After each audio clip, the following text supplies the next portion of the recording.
The honourable member for Calgary-Varsity, followed by Edmonton Southwest. Thank you, Mr. Speaker.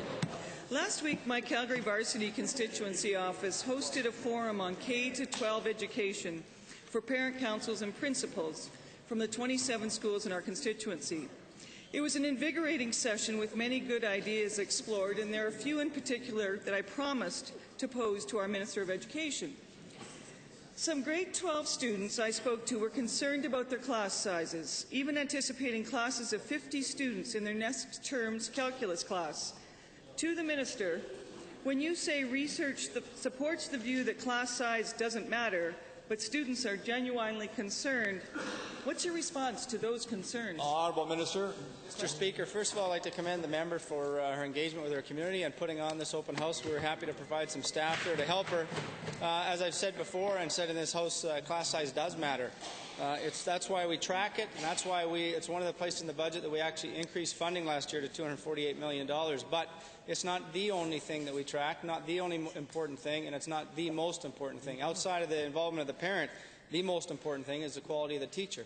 And we see a number of results, including the recent PIAC results internationally. We see countries like Japan or Korea with very high class sizes, some of the largest, bringing in some of the best results. Honourable member. To the same Minister, what changes in approaches to teaching do you envision to be able to make sure that learning can happen for every student in a classroom of 40 to 50 students? Honourable Minister. Mr. Speaker, another very good question by the Minister, and one of the things that's guiding what we're doing in education right now is the kind of blueprint that we have, which is the Inspiring Education Report. And there's a number of changes, modernizations happening with regards to the system, but one of the main things we're doing right now is we've got a task force out talking to Albertans about excellence in teaching, and they've just completed, or I think they're just completing, their public consultation.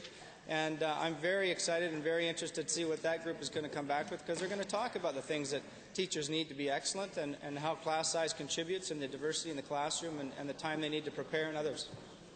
Honourable member. Finally, is there a ceiling on class size for academic classes in elementary, junior high, and high school, a threshold after which the emotional ties to the educator are just no longer probable?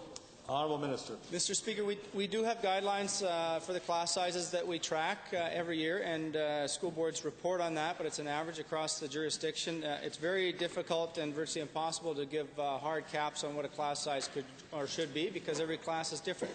And the diversity in that classroom and the inclusion that we have now plays into that in terms of a number of things. So we leave those decisions up to the local school boards, the local administrators, the local teachers to balance that mix of the class, the diversity, the excellence, the experience of the teacher, and thus you just can't put a cap on any particular class in the province.